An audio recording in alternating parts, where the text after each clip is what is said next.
আমরা আমাদের জায়গাটা থেকে কবে মানুষ হব, অন্তত এইসব সেন্সিটিভ জায়গাটা থেকে। ছি ছি ছি ছি ছি, একটা ছোট বাচ্চা যে দিন দুনিয়া বোঝে না, তোমাকে কি ফার্মেসিতে নাকে রুমাল দেওয়ার মতো কোনো ঘটনা ঘটেছে? কি হয়েছে, কি করেছে বলো? তোমরা তিনজন ওখানে গেলা কেন, কি হলো? কোচিং ছুটির পরে তাসনিম, সুমাইয়া আর সাইমার সাথে বলছে যে তুমি ফার্মেসিতে যাবা। আচ্ছা, কে বলেছে এটা? তাসনিম। আমি তাসনিম, বলেছি মানে যে তাসনিম ফার্মেসিতে যেতে বলেছে তোমাকে?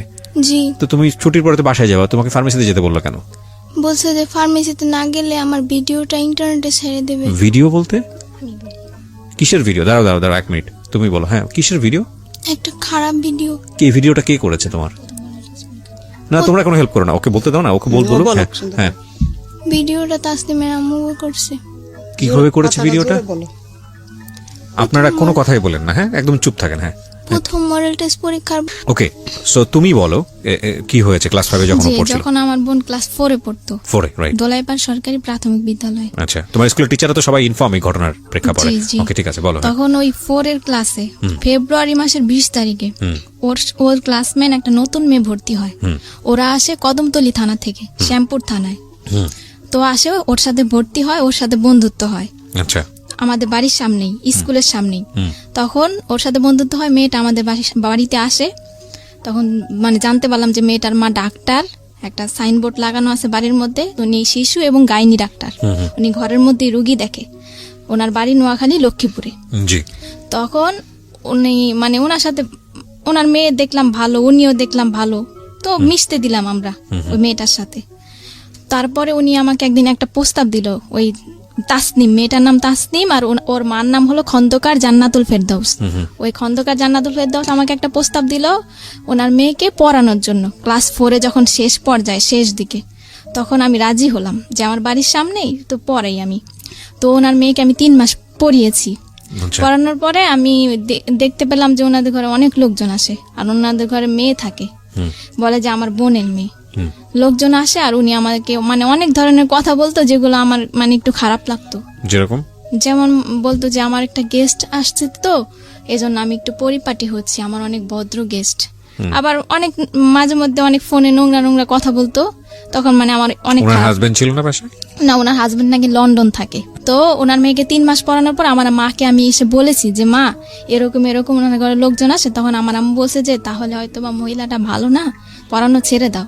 আমি পড়ানো ছেড়ে দিয়েছি, আর আমার ছোট বোনকে ওনাদের বাসায় যেতে নিষেধ করেছি, যে ওনাদের বাসায় যাবা না। ও 3 মাস ধরে ওনাদের ঘরে একটা লোক থাকে, বলে যে ওনার ভাই। এজন্য আমার মা বলছে যে ওনার ভাই আছে অবিবাহিত, তুমি ওনাদের বাসায় যাবা না ওর সাথে।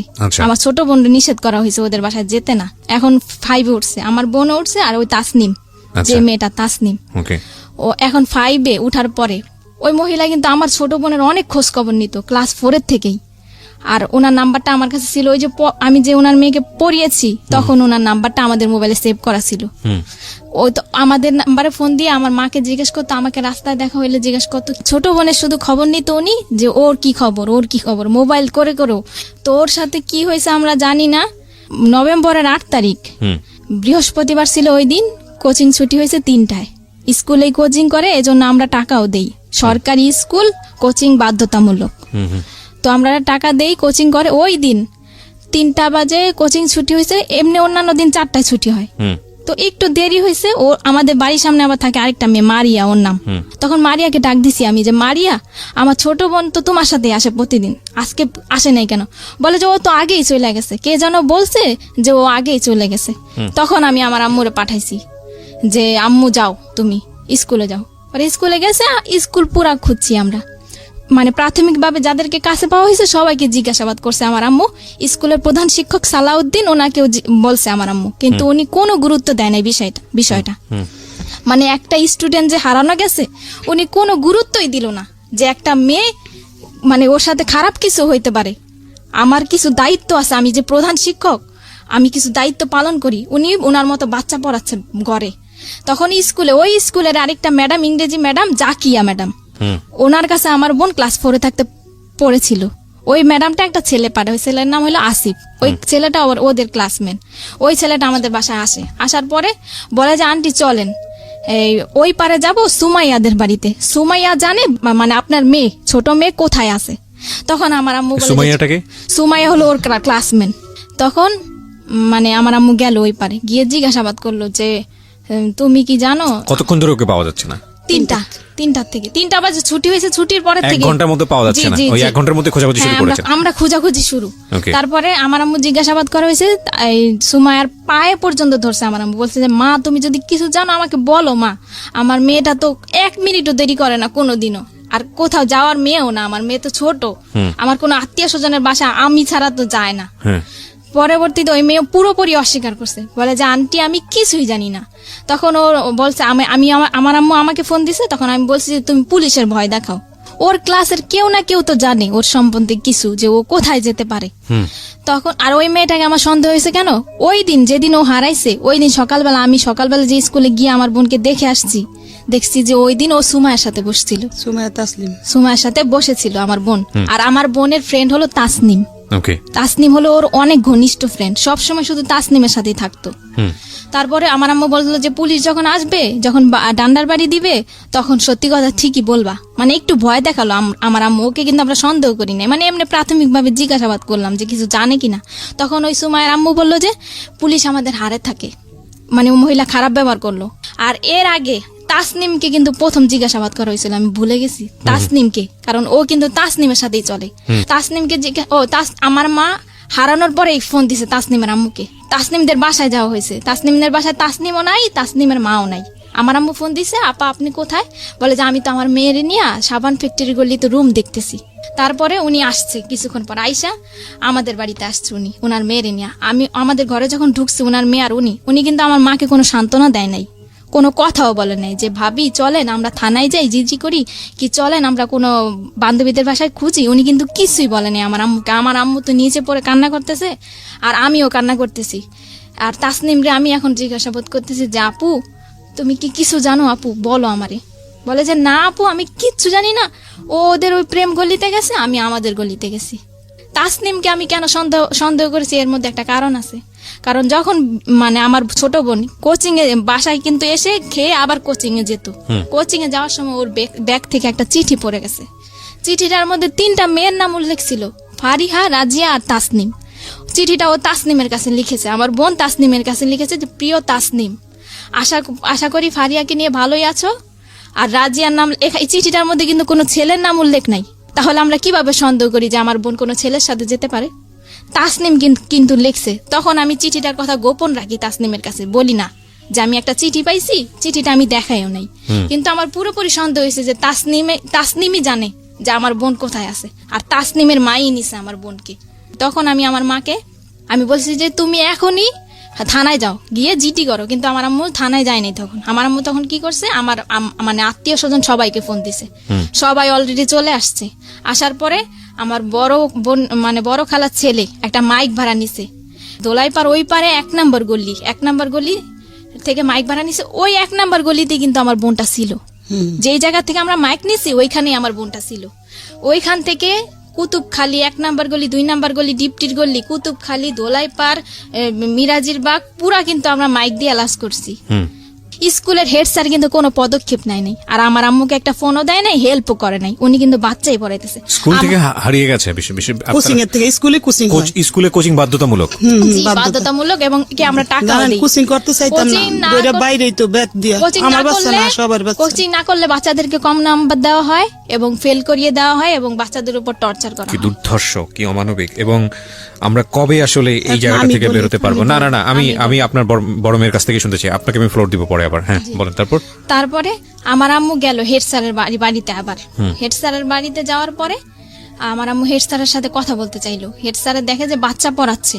তখন ওই মরিয়ম নামে একটা মেয়ে, ওই মেয়েটাকে আমার মা নিতে চাইলো যে মরিয়ম তুমি আমার সাথে আসো, তুমি তো চিনো তোমাদের ক্লাসের কারো না কারো বাড়ি, আমি যাব তোমাকে নিয়ে। স্যার কিন্তু ওই মেয়েটাকে দিতে রাজি হয় নাই, যে না ও যেতে পারবে না, ও পড়ছে। তখন তাসনিমের মা উনি হেড স্যারের সাথে দরজা লাগায় কি যেন বলতেছে। আমার আম্মু কিন্তু দরজা ফাঁক দিয়ে দেখছে, কিন্তু তখনও কিন্তু আমরা জানি না যে স্কুলের প্রধান শিক্ষকও জড়িত, উনিও জানে, এমনকি ওই মহিলার কাছেই তো আমার বোনটা, কিন্তু আমরা তো আর জানি না যে ওনার কাছেই আছে। তখন আমার আম্মু এসে বলল যে এরকম হেড স্যার আর তাসনিমের মা কথা বললো, আমাকে কোনো গুরুত্ব দিল না, আর আমি একটা বাচ্চা নিতে চাইলাম, আমাকে তাও দেওয়া হলো না। হেড স্যার বলে যে দেখেন কোনো বান্ধবীর বাড়িতে গেছে কিনা, এটা বলছে হেড স্যার। আর কোনো গুরুত্ব দেয় না যে চলেন আমি যাই আপনাকে নিয়ে থানায়, কি আমি প্রত্যেকটা গার্জিয়ানের নাম্বারে ফোন দেই, কি আপনাকে একটা বাচ্চা দেই, আপনি যান খোঁজ করেন, কি প্রত্যেকটা গার্জিয়ান আমি ডাকাই, বাচ্চাগুলোকে আমি ডাকাই, কোনো পদক্ষেপ নেয় নাই উনি।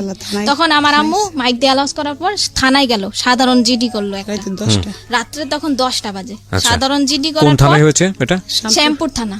শ্যামপুর শ্যামপুর থানাতে। থানায় একটা সাধারণ জিডি করা হলো, কারো সন্দেহ করে না, মানে একটা সাধারণ হারানো একটা সাধারণ জিডি। যে আমাদের যে জিডির যে মামলার আজম, এসআই আজম, ওনাকে আমার আম্মু নিয়ে আসলো গাড়ি নিয়ে। আমার মেজো খালা আমার মা গাড়িতে নিয়ে আসলো। আমার আম্মু সন্দেহ করলো, আমি বললাম যে আমি ওই মহিলাকে সন্দেহ করছি, যে ওই মহিলার মেয়ের সাথেই চলে, ওই মহিলাই জানে, ওই মহিলার মেয়েই জানে। যদি ওনারাও না নেয় তাহলে ওনারা জানে যে ও কোথায় আছে, কোথায় গেছে। তখন ওই মহিলাকে সন্দেহ করে আমি আমার মাকে পাঠালাম। রাত্রে 2টা বাজে গাড়ি নামায় নিয়ে আসছে, মহিলার বাসায় গেছে পুলিশ নিয়ে। তারপরে ওনার মেয়েকে মানে আমরা পুলিশ নিয়ে চাপ দিলাম, আর ওই খন্দকার জান্নাতুল ফেরদাউসকে চাপ দিলাম আমরা। তখন ওই মহিলা কিন্তু স্বীকার করেনি, আর মহিলার মেয়েও স্বীকার করেনি। তখন ওনার মেয়েকে আমরা মানে সন্দেহ করলাম ওনার বোনকে। ওনার বোন আবার থাকে পান্থপথ, আচ্ছা। ওই দোলাই পারেই পান্থপথ একটা মানে একটা স্থানের নাম, ওই স্থানে থাকে আর কি। আচ্ছা, তো ওইখানে ওনার মেয়েকে মানে আমরা চাইলাম যে তোমার খালার বাসায় হয়তো বা থাকতে পারে। ওকে। তখন ওনার মেয়েটাকে কিন্তু উনি একাই দিয়ে দিল। উনি কিন্তু কোনো আপত্তিকর মানে কথা বললো না যে না আমার মেয়েকে দিব না, আমি এত রাত্রে এতগুলা পুলিশের সাথে আমি কিন্তু দিব না আমার মেয়েকে। উনি কিন্তু ওনার মেয়েকে দিয়ে দিল আমার মার সাথে। আর আমার মা ওনার মেয়েকে নিয়ে এই রাত্রে 2টা বাজে ওর খালার বাসায় গেল। খালার বাসায় আর ওই গাড়ির মধ্যে ওনার মেয়েকে আমার মা কোলের মধ্যে রাখলো এবং বললো যে মা বলো, মা যদি তুমি কিছু জানো তাহলে বলো। কিন্তু ওনার মেয়ে কিন্তু কিছুই বললো না, যে না আন্টি আমি কিছুই জানি না। তখন ওর খালার বাসায় খোঁজা হলো, নেই, ওই বাসায়ও নেই। তখন ওই মহিলা আমার মাকে বললো, যখন ওনার মেয়েটাকে ফেরত দেওয়া হলো খুঁজে আসার পর, তখন মহিলা আমার মাকে বললো যে কাজটা কিন্তু আপনি ঠিক করেন নাই, মানে আমার বাসায় যে পুলিশ নিয়ে আসছেন কাজটা কিন্তু ঠিক করেন নাই আপনি। তখন আমার মা বললো যে আমি পুলিশ নিয়ে আসছি, একটু পর আমি র্যাব নিয়ে আসবো, মানে আপনার কাছেই আমার মেয়ে আছে, আপনিই জানেন। আমার মার তখন মাথা ঠিক ছিল না বলছে, আর মেয়েটা কিন্তু ওনার কাছেই ছিল। কিভাবে উদ্ধার হলো তারপরে? তারপরে আমার মা চলে আসলো বাড়িতে। পরের দিন সকালবেলা শুক্রবার আমার আম্মু কিন্তু শুক্রবারে র্যাবের অফিসে গেল 2বার।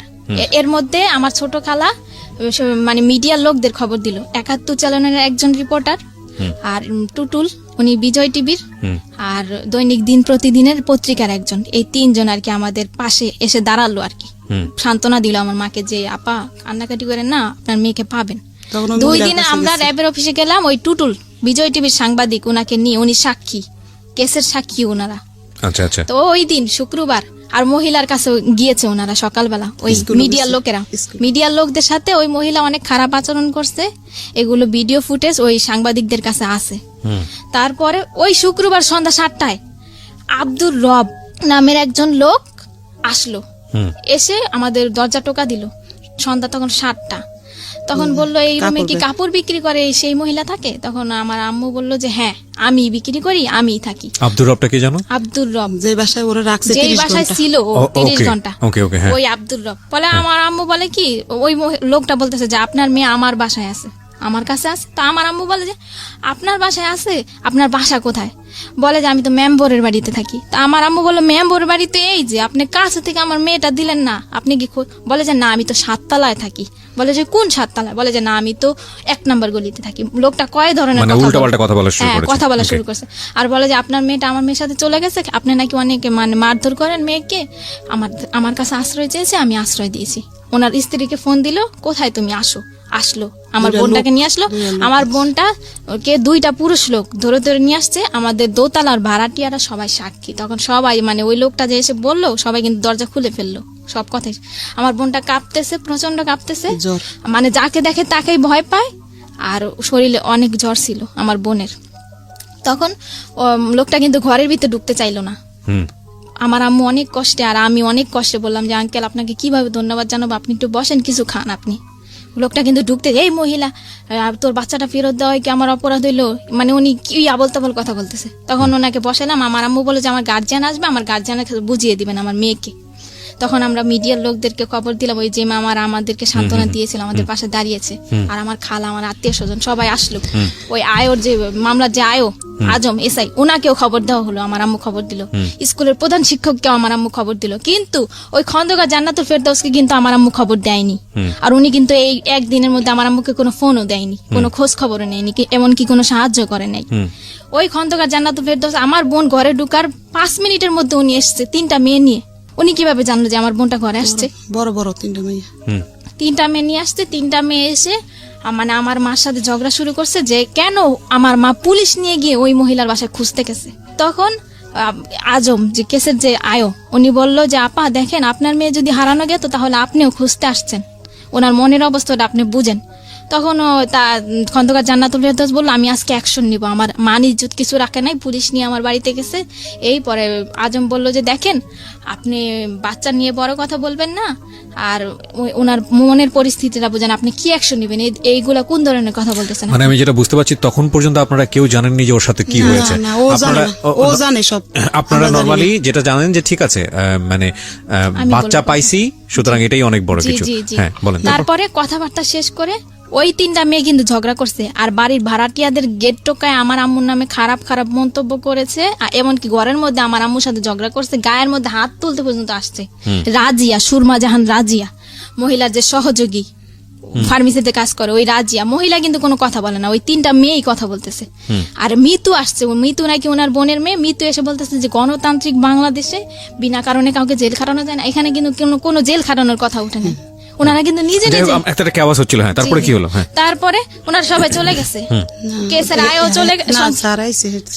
স্কুলের প্রধান শিক্ষক আসছে এখন। আচ্ছা, প্রধান শিক্ষক এসে বলতেছে যে এই মেয়ের মা মেয়েকে অনেক অত্যাচার করে, মেয়ে আমার কাছে অনেক দিন বলছে স্কুলে, এই মেয়ের মা মেয়েকে এত অত্যাচার করছে যে মেয়ে চলে গেছে অন্যদের বাড়িতে। তখন হেড স্যার ওকে গিয়ে ধমকাচ্ছে ভিতরের রুমে, যে এই মেয়ে, মানে ওকে নাম ধরে বলতেছে যে তুই কার সাথে গেছিস। তখন ও বলছে যে তাসনিম, বলে যে কশাকার তাসনিম না খশাকার তাসনিম। এই প্রশ্নটা ওকে 3বার করা হয়েছে, ও কিন্তু বলছে যে কশাকার তাসনিম। আর হেড স্যার কিন্তু জানে যে ও তাসনিমের সাথে চলে, আর খশাকার তাসনিম নামের কোনো মেয়েই নাই। তখন ওকে ধমকানো হলো, কিন্তু আমরা কিন্তু তখন বুঝি নাই, ওকে চোখ গোড়ানি দেওয়া হয়েছে আমার সামনে আর আমার 2 খালা। আমার নাম কবি না, কিন্তু মানে ওকে চোখ গোড়ানি দেওয়া হয়েছে, আমরা কিন্তু বুঝি নাই যে কেন ওকে চোখ গরম দিচ্ছে। স্যার চলে গেছে, সবাই চলে গেছে। তখন পত্রিকার একজন লোক ছিল, আমার ছোট খালা ছিল। তখনই আমার বোনের অবস্থা, শারীরিক অবস্থা, তখন মিডিয়ার লোকের একটা মানে একটা জবানবন্দি দিল, ওর কাছ থেকে জবানবন্দি দিল। মানে ওই মুহূর্তে ও যা বলেছে আমি তাই বলতেছি। ও বলল যে তোমার সাথে কি কি ঘটেছে। তখন ও বলছে যে তাসনিম, সাইমা, সুমাইয়া, এই 3জনই ওদের ক্লাসে পড়ে। এই 3টা মেয়ের সাথে কোচিং ছুটির পরে আমি গেছি খন্দকার জান্নাতুল ফেরদৌসের ফার্মেসিতে যাওয়ার পর মহিলা একটা রুমালের মধ্যে কি দিছে, তারপর আমার আর কিছুই মনে নেই। পরের দিন সকালবেলা আমি উঠে দেখি যে আমি আব্দুর রবের বাড়িতে, ওই যে সাইমাদের বাড়িতে। সাইমার বাবা কিন্তু আব্দুর রব। এতটুকু আমি ওর মুখ থেকে শুনতে চাই, মানে আপনার পাশে যে আপনার বোনটা বসে আছে, ছোট বোন, ওকে একটু মাইক্রোফোনটা দেন। আচ্ছা, যদি শুধু খালি এটুকু বললেই হবে যে তুমি যে তোমার বোনের কাছ থেকে এতক্ষণ যে কথাগুলো শুনতেছিলা বা ও যেটা বললো তোমার সম্পর্কে, এটা কি সত্যি? জি। আপনি চুপ থাকেন, আপনি আমার সাথে কথা বলতে দেন, আপনার ইন্টারপ্রেট দরকার নাই। একটা যেটা হচ্ছে যে তোমার নামটা তুমি বলিনি, হ্যাঁ, তুমি আমার সঙ্গে একটু গল্প করো। আমি অনেকক্ষণ ধরে তো তোমাকে অবজার্ভ করছি, তোমার মানসিক অবস্থা খুবই খারাপ এবং তুমি ভেঙেও পড়েছো অনেকখানি। তোমাকে কি ফার্মেসিতে নাকে রুমাল দেওয়ার মতো কোনো ঘটনা ঘটেছে? কি হয়েছে, কি করেছে বলো? তোমরা 3জন ওখানে গেলা কেন, কি হলো? কোচিং ছুটির পরে তাসনিম, সুমাইয়া আর সাইমার সাথে বলছে যে তুমি ফার্মেসিতে যাবা। আচ্ছা, কে বলেছে এটা? তাসনিম। আমি বলেছি মানে যে তাসনিম ফার্মেসিতে যেতে বলেছে তোমাকে? জি। তো তুমি ছুটির পরে তো বাসায় যাবা, তোমাকে ফার্মেসিতে যেতে বললো কেন? বলছে যে ফার্মেসিতে না গেলে আমার ভিডিওটা ইন্টারনেটে ছেড়ে দেবে। ভিডিও বলতে কিসের ভিডিও? দাঁড়াও 1 মিনিট, তুমি বলো। হ্যাঁ, কিসের ভিডিও? একটা খারাপ ভিডিও। কি ভিডিওটা কে করেছে তোমার? না, তোমরা কোনো হেল্প করো না, ওকে বলতে দাও না, ওকে বলবো। হ্যাঁ, ভিডিওটা তাসনিমের আম্মু করছে। কিভাবে করেছে ভিডিওটা? আপনারা কোনো কথাই বলেন না, হ্যাঁ, একদম চুপ থাকেন। হ্যাঁ, প্রথম মডেল টেস্ট পরীক্ষার তখন এরকম কয়েকদিন হয়েছে। আর ওই যে ও যে খাবারটা খেলে যে মাথা ঘুরাইতো, কিছুই মনে থাকতো না। তারপরে যখন ওর জ্ঞান ফিরে আসতো তখন তাসনিম বলতো যে চলো চলো স্কুলে যাই। ও কিন্তু ওর মধ্যে 4 দিন দেখছে স্কুলের প্রধান শিক্ষককে, তাসনিমকে ও বলতে পারে না গুছিয়ে। আপনি তো বুঝতেই পারছেন। না, আমি এখানে একটা কথা বলি, গুছিয়ে না বলে আমাকে একটু চেষ্টা করতে দেন। আপনারা 2জন মিলে যেভাবে ইন্টারাপ্ট করছেন তাতে তো গল্প বলতে দেবেন, আপনারা একটা শব্দও করবেন না। ওকে, 2জন মিলে একটা শব্দ করবেন না। আমি একটু ওর সঙ্গে কথা বলি প্লিজ। আমি বুঝতে পারছি আপনারা 2জনই খুবই উত্তেজিত এবং যে ঘটনা ঘটেছে সেটা সেই জায়গাটা থেকে আসলে আপনারা প্রত্যেকেই হয়তো চাচ্ছেন যে প্রত্যেকটা ঘটনা এখানে পুঙ্খানুপুঙ্খভাবে সবাই জানুক, আপনারা চাচ্ছেন এটা, আমি দুজনেই চাচ্ছেন। তো তাহলে বিষয়টা আমার উপরে ছেড়ে দেন। হ্যাঁ যান, আপনি আমার উপরে ছেড়ে দেন, আমি ওকে ওর সাথে কথা বলে যতটুকু পারি আমি ওর সাথে একটু জানার চেষ্টা করি। মাইক্রোফোনটাও সামনে দেন। হ্যাঁ, এই যে তোমাকে যেটা খাওয়াতো চানাচুর বা যেটা বলো বিস্কিট বা যেটাই বলো না কেন, এটা খাওয়ানোর পরে তুমি জানতা না যে কি হচ্ছে তোমার সঙ্গে, তাই কি? জি। আচ্ছা, এই ভিডিওটা তোমাকে দেখিয়েছিল কবে? মানে 15 দিন আগে হারানোর 15 দিন আগে। 15 দিন আগে দেখে কি বলেছিল? বলেছিল এটা যদি কারো কাছে বলো তাহলে ইন্টারনেটে ছেড়ে দিব। তুমি তাহলে বুঝতে পারছিলা যে তোমার সঙ্গে কি হচ্ছিল? জি। তারপর আর ওদের বাসায় যাইনি 15 দিন। কি? ও ওকে, মানে এটা কি তোমার সঙ্গে এরকম রেগুলারই হতো? 2-1 হয়েছে নাকি একবার হয়েছে? এই ভিডিওটা করার সময় শুধু একটাই হয়েছে নাকি এর আগেও এরকম কন্টিনিউ করতো ওরা এই কাজগুলা? সেটা আমি জানি না আমার সাথে কি হতো, কিন্তু ভিডিওটা দেখার পরে বুঝতে পারছি আমি কিছু একটা হতো তোমার সঙ্গে। জি। এবং এটা দেখার পরে তুমি ছেড়ে দিয়েছো যে তুমি আর ওদের বাসায় যাও নাই? জি। আর আচ্ছা। ওই বাসায় আমি হেড স্যারকে 4 দিন দেখছি, আমাদের স্কুলের প্রধান শিক্ষককে। 2 না, দিন আপনারা দেখছি। কেন কথা বলতেছেন? আপনারা কথা বলতে তাহলে তার বড় দরকার নেই এখানে। আপনি তোর সঙ্গে কথা বলতেছি না, আপনারা কেন? আপনারা কি উত্তেজিত অনেক বেশি? আমাকে একটু ফ্লোর দেন না, আমি কথা বলি প্লিজ। কেউই কোনো কথা বলবেন না, আমার যেটা জানার দরকার সেটা আমি ওর কাছ থেকে বের করে নিব, ঠিক আছে? ওকে, হ্যাঁ বলো, তুমি বলো, তুমি তোমার মতো করে বলো না, যা হয়েছে হয়েছে বলো। হ্যাঁ, কি হয়েছে বলো। হেড স্যারকে আমি 4 দিন দেখছি। 2 দিন দেখছি ওনাদের বাসায় হাসাহাসি করতেছে তাসনিমের আম্মুর সাথে, আর 2 দিন দেখছি গোসল করতে। হেড স্যারকে গোসল করতে দেখেছো ওই বাসাতে? জি। আচ্ছা, তো তুমি যখন এই ধরনের একটা ঘটনা তুমি ওই বাসার মধ্যে, তুমি তো বুঝতে পারছিলে যে কিছু একটা হচ্ছে যেটা হওয়া উচিত না, তাই না? কিছু কি বুঝতে পারতেছিলা যে কিছু একটা হচ্ছে? হেড স্যারকে তো এই বাসায় দেখার কথা না, তুমি কি বুঝতে পারতেছিলা বিষয়টা? নাকি মনে হচ্ছিল যে ঠিক আছে দেখছি, ঠিক আছে? তোমার মনে হয়নি যে এই বিষয়গুলো গিয়ে বাবা মার সঙ্গে কথা বলি, মাকে জানাই বা আমার বড় বোনকে জানাই, এটা মনে হয় নাই? কি মনে হয়েছে যে জানালে কোনো সমস্যা হতে পারে বা ওদেরকে জানালে বকাঝকা করতে পারে, মার দিতে পারে, এরকম কিছু কি? না, তাহলে জানাওনি কেন? আমি মানে কি আমার অনেক চাপ ছিল।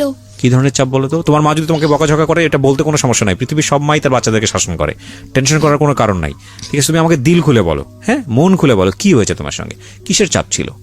আমি সকালে 9টার দিকে স্কুলে যেতাম, স্কুলে ক্লাস করে 2টা বাজে ছুটি দিত। জি।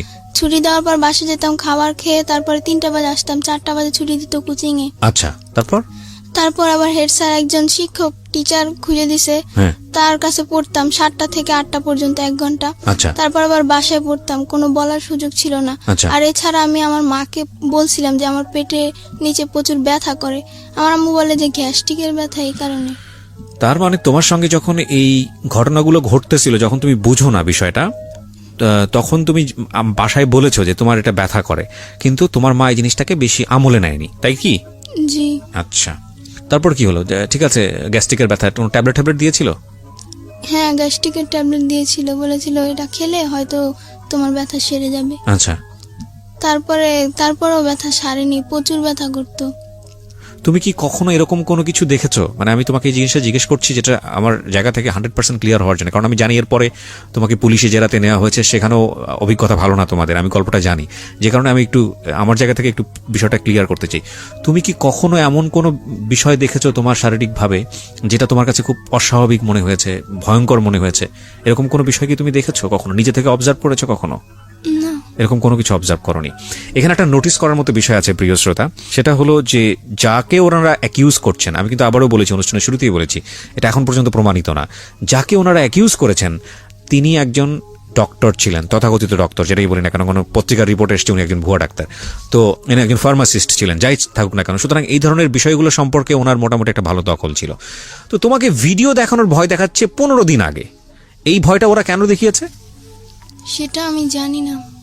না, কিন্তু তোমাকে ভয় দেখালে তো কোনো একটা কারণে দেখাতে হবে। আগে তুমি ওদের বাধ্য ছিল না বা কিছু? তোমার বড় বোনের বোধহয় বলতে চাচ্ছে, কিসের কারণে ভয়? মানে ভিডিওটা কেন দেখাইছে, যে ওই তাসনিমকে প্রশ্ন করছে যে তোমাদের বাড়ি খাবার খেলে আমার কেন এমন লাগে, হ্যাঁ, তখন কিন্তু ও বলছে যে তোমাদের বাসায় আমি আর যাবো না। আচ্ছা, এই না বলছে যে যাবে না, এজন্য ওকে ফার্মেসিতে ডেকে নিয়ে ভিডিওটা দেখাইছে আর বলছে যে তুমি আমাদের কথা শুনতে বাধ্য। ও, তার মানে বিষয়টা হচ্ছে এরকম যে ও যদি বাসায় না যায় তাহলে আলটিমেটলি এই ভিডিওটা পাবলিশ করে দেবে বা এরকম কিছু একটা করেছে। আর যদি তোমার পরিবারের কারো কাছে বলো তাহলে তোমাকে টুকরা টুকরা করে পাচার করবে, এটা ওর কাছ থেকে জেনেছি আমরা ওকে পাওয়ার পরে। আচ্ছা, এর আগে কিন্তু ও আমাদের বলে নাই।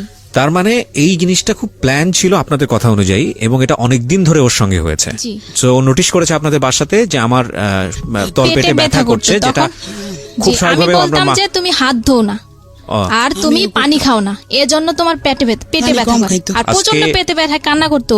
আজকে স্কুলে আজকে খেয়াল রাখেন এই সেন্টেন্সগুলা, এই বিষয়গুলা। প্রিয় শ্রোতা, আমি বারবার আপনাদেরকে বলছি যে আমি বহুবার রেডিওতে বহুবার এই জিনিসগুলো খুব ডেডলি, খুব সাহসের সঙ্গে উপস্থাপন করেছি। আমি জানি না বাংলাদেশের কোনো মাধ্যমে এতটা মানে ডেডলি কোনো সোশ্যাল ইস্যু, কোনো ফ্যামিলি ইস্যু কখনো আসে কিনা। আমি সেজন্য সমালোচিত হয়েছি বিভিন্ন জায়গাতে, সোশ্যাল মিডিয়াতে অনেক উল্টাপাল্টা কথাও বলা হয় আমাকে নিয়ে। আমি বাট সেটার জন্য আমার কোনো কনসার্ন নেই। বাট আমি আপনাদেরকে বলি যে শিশু যৌন নির্যাতন বা সেক্সুয়াল অ্যাবিউজ, এটার যে মানে রেট কতটা ভয়াবহ সারা দুনিয়াতে, বাংলাদেশে তো অবশ্যই। কোনো শিশু যদি কোনো পার্টিকুলার বিষয় নিয়ে কোনো কথা বলে, শরীরের কোনো একটা পার্টিকুলার বিষয় নিয়ে, সেটাকে এই যে ওনারা যেভাবে মানে উড়িয়ে দিয়েছেন যে ঠিক আছে তুমি হাত ধো না সেজন্য তলপেট ব্যথা করে, তুমি ঠিকমতো খাওয়া দাওয়া করো না, তোমার গ্যাসের প্রবলেম। কিন্তু এই সামান্য ঘটনা, যেটাকে সামান্য মনে করেছে, সেটা যে কত অসামান্য এবং কত ভয়ানক রকমের সমস্যা হতে পারে এই সামান্য ব্যথার পেছনে, এটা যদি পরিবার আগে থেকে খেয়াল করতো তাহলে হয়তো এই মেয়েটার জীবনে এরকম দিন হয়তো বা আসতো না। আমি একটু সামনের দিকে আরেকটু আগাতে চাই। তো তুমি বলো, ওকে দেন, ফার্মেসিতে নিয়ে যাওয়ার পরে তোমার কি মনে আছে যতক্ষণ পর্যন্ত তোমার সেন্স ছিল কি করা হয়েছে তোমার সঙ্গে একটু বলো তো? ওই রুমাল ধরা পর্যন্ত কি কথাবার্তা হচ্ছিল তোমার সঙ্গে? একটা হলো তোমাকে ভিডিও দেখালো, ভয় টয় দেখায় তোমাকে ফার্মেসিতে নিল, তো ফার্মেসিতে যাওয়ার পরে তোমার সাথে কি কথাবার্তা হচ্ছিল যতটুকু তোমার মনে আছে সেন্স হারানোর আগ পর্যন্ত? ওকে দেন ভিকটিম আমরা ছোট বোন। 3 বান্ধবী মিলে ফাইজলামি করতেছিলাম। আন্টি কি যেন একটা করতেছিল, রাজিয়া জাহান সুরমা, যে ওদের ফার্মেসিতে কাজ করে মেয়েটা, ওই মেয়েটার সাথে উনি কথা বলতেছিল। 3-4 মিনিট পরে দেখি উনি একটা রুমালের মধ্যে কি যেন দিতেছে। তো আমি জিজ্ঞেস করছি আন্টি কি করেন, তা বলে কি চুপ করো একটুখানি বসো। তারপর আমার নাকের ভিতর ধরার পরে আমার আর কিছু মনে নেই। তোমার এই নাকের ভেতর ধরার পরে যখন তোমার সেন্স ফিরছে, ফার্স্ট মেমোরিটা কি? প্রথম তোমার কি মনে আছে? কি দেখছো তুমি ঘুম থেকে ফেরার পরে? কি মনে আছে? কিছু মনে আছে? হ্যাঁ, কি সেটা? আমি ওখানে আমি যখন নাকি ঘুম থেকে উঠি তখন দেখি সাইমাদের বাসায়। সাইমাটাকে তোমার বান্ধবী? জি, আচ্ছা, হ্যাঁ, সাইমাদের বাসায়। সাইমাদের বাসায় হ্যাঁ, ওখানে ওর বাবাকে দেখছি, ওর আর একটা লোককে দেখছি, আর একটা মেয়েকে দেখছি, হ্যাঁ, আর ওর মাকে দেখছি। হ্যাঁ, তো আমি সাইমাকে জিজ্ঞেস করছি যে আমি এখানে কেন, আমি তো ফার্মেসিতে থাকার কথা। রাইট। তো বলে যে চুপ করে থাকো, পরেরটা পরে বোঝা যাবে। অনেকবার জিজ্ঞেস করছি, আমাকে ধমক মাইরা মেরা চুপ করায় দিছে। এই সাইমাটা কি তোমার বয়সী ছিল? জি, ও কোন ক্লাসে পড়তো? 5। একই ক্লাসমেট তোমার? জি, আমি অবাক হচ্ছি প্রিয় শ্রোতা, নাথিং এই টু সে। বাসায় করতিস। হ্যাঁ, আমি ফ্লোর দিব, তবে তার আগে আমাকে একটা বিরতি নিতে হবে। আপনারা সবই ফেসবুকে দেখতে পাচ্ছেন, আমরা স্টুডিও থেকে আছি ফেসবুক লাইভে। বাট আমি বারবার আপনাদেরকে বলছি, এটা একটা অমীমাংসিত সত্য। আমরা সত্য মিথ্যা আপনাদের উপরেই ছেড়ে দিয়েছি। এই মামলাটি কোর্টে জাজমেন্ট অবস্থায় রয়েছে। ওনারা যে বক্তব্য দিচ্ছেন সেটা আমরা জাস্টিফাই করব না, সেটা জাস্টিফাই করার দায়িত্ব হচ্ছে কোর্টের। কতটুকু সত্য বলছেন, কতটুকু মিথ্যা বলছেন, সেটা পুলিশ ইনভেস্টিগেট করবে এবং কোর্ট সেখান থেকে রায় দেবে। শেষ পর্যন্ত কোর্ট যে রায় দেয় সেটার প্রতি আমাদের আস্থা আছে। কিন্তু আমরা এটাকে উপস্থাপন করতে চাই আমাদের সামাজিক যে লেসন, বা আমাদের এইরকম ঘটনা থেকে আমাদের নিজেদের যে একটু সতর্ক হওয়া, সেই জায়গাটি থেকে আমরা অবশ্যই আস্থা রাখতে চাই মহামান্য বিচারকের উপর, আমরা আস্থা রাখতে চাই মহামান্য কোর্টের উপর। আমরা এটাকে একটা এভিডেন্ট হিসেবে উপস্থাপন করছি না, আমরা কাউকে এখানে অ্যাকিউজ করছি না। ওরা যা বলছে সেটা যে 100% সত্য সেটাও আমরা দাবি করছি না। সেই দাবিটা সে নিরূপণ করার দায়িত্ব হচ্ছে কোর্টের, যেটা আমি অনুষ্ঠানের শুরুতে এই ডিসক্লেমার হিসেবে আপনাদেরকে বলেছি।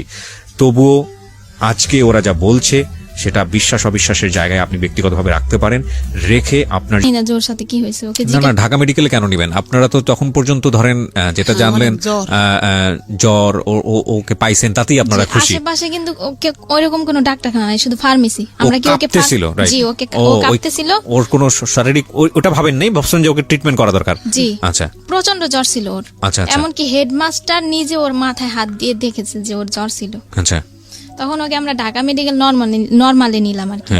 তখন ওকে আমার আম্মু বললো যে হারানো গেছে, 30 ঘন্টা পরে পেয়েছি মেয়েটাকে, জ্বর, আমরা দেখাবো। তখন কিন্তু ওকে মানে পুলিশ মহিলা দেওয়া হলো 2 জন, ওকে কিন্তু চেক আপ করা হলো।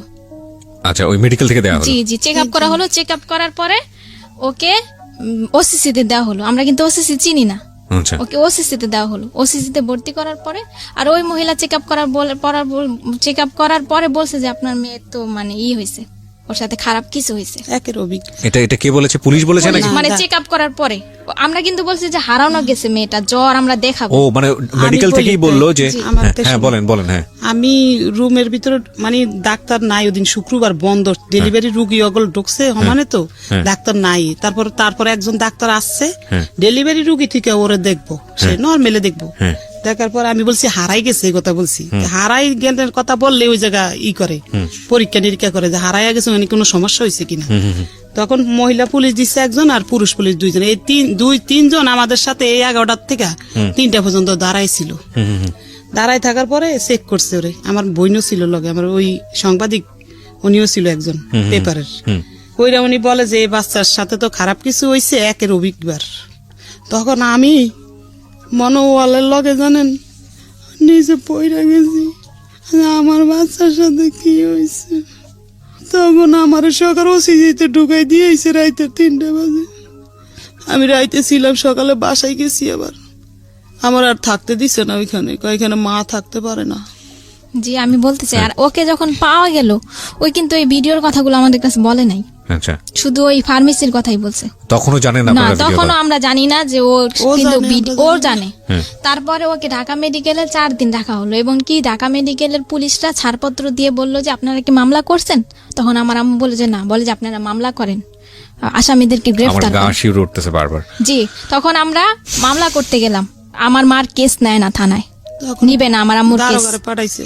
কি করেছে আপনাকে থানা থেকে বলেন তো? থানায় আমার মামলা নেয় না, হ্যাঁ কয় কি মেডিকেলের রিপোর্ট যাব না আসবো, এবার তো আমরা মামলা করতে পারবো না। আচ্ছা তখন ওই সাংবাদিক করে ফোন দিছি, ওরা গেছে হ্যাঁ। গেছে বরং মামলা লইব। অন কি করবো, আইওরে পাঠাইছে মেডিকেল। হ্যাঁ আইও যায়া মোবাইলে মাইয়ার জবানবন্দি নিয়ে আসছে, তারপর মামলা করছে। মানে আয়ু সহযোগিতা করছে। হ্যাঁ আইও মেডিকেল পাঠাইছে ওসি, আচ্ছা যায়া মেডিকেল তো না নিয়ে ওনাদের কিছু আইছে। ফর্মালিটিস আছে সেটা তখন মেইনটেইন করতে ওইটা হবে। কইতে পারে নাই, ভিডিওর গুলা বলতে পারে নাই, ও পরে অসুস্থ ছিল। আচ্ছা বলছে আমি ওই সানবারে গেছি, তারপরে দেখি সাইমাকে বাসা, এইটুকু পর্যন্ত বলতে পারছে। হ্যাঁ তারপরে আইনা ওসির কাছে দিছে, ওসি গ্লেস লেখছে, আসামি ধরছি আনছি থানায়। হ্যাঁ ওই সুমায়ার মারে ধরাই নেই, হ্যাঁ সুমায়ার মা যে এই লোক জড়িত আমরা জানি না।